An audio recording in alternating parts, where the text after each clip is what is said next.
So how did we get to this place where now we're using electronic sourcing? Well, it's evolved over time. So in roughly the 1980s, we had MRP, and then it developed into MRP2. So that's materials resource planning. And then we expanded it a little bit, and it did more with the second version, MRP2. Then we have EDI. So that's electronic data interchange. And then we have ERP, enterprise resource planning. So now we're trying to coordinate more systems all together, the enterprise.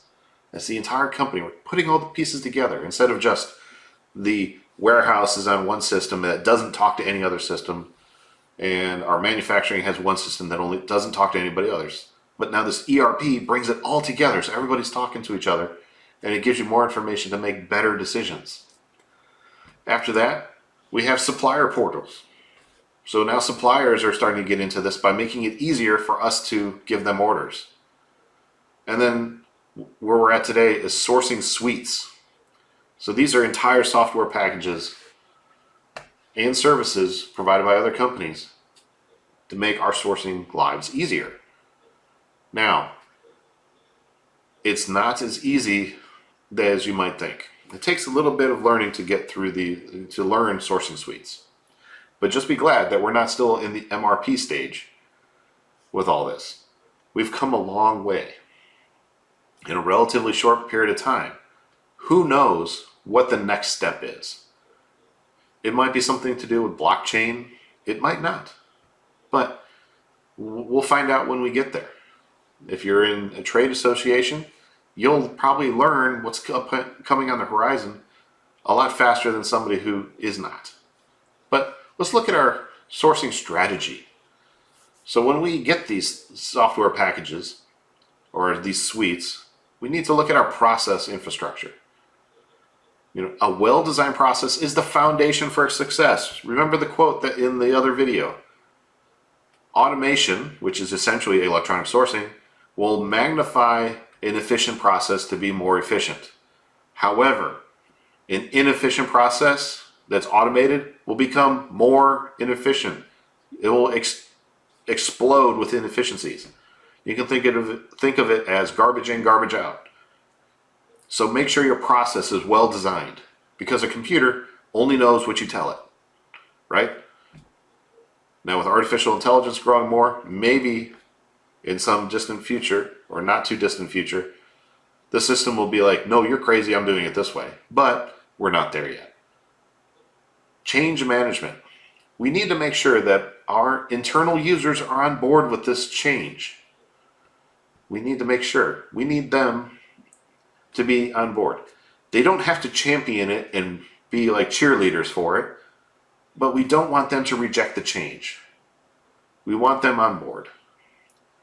And bringing them along, kicking and screaming, is not going to make the process successful, because they'll be actively rejecting it. You want them to come along willingly, voluntarily, and maybe even help you convince others to come along willingly, voluntarily. So we need to understand the application and the context in it. So applications are not one size fits all. You can go to any of these websites, such as, let's say, SAP, and they have a module in their ERP system, Enterprise Resource Planning System, that is all about sourcing. And you can add it to an ERP system if you have SAP already. However, one size does not fit all. You might need SAP to modify it. Of course, they'll charge you a fee, but you need it modified to fit how you do things. And this goes back to the well-designed process, the beginning. Because if you don't have a well-designed process, you don't know what to tell the company on how to modify the software for you.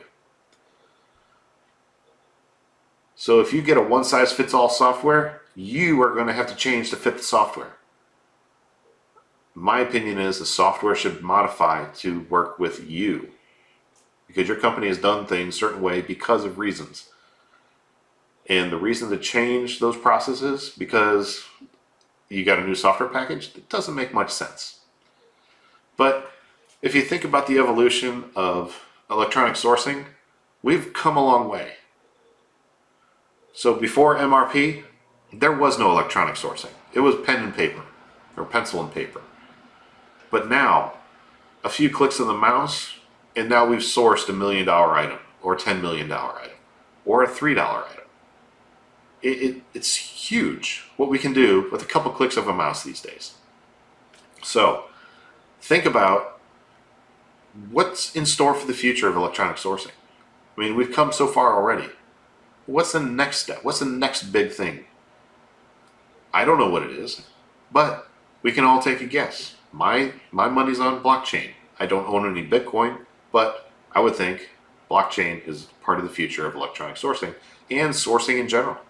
So let's talk about the strategy for electronic sourcing. So let's go ahead and move on to our next video and talk about that.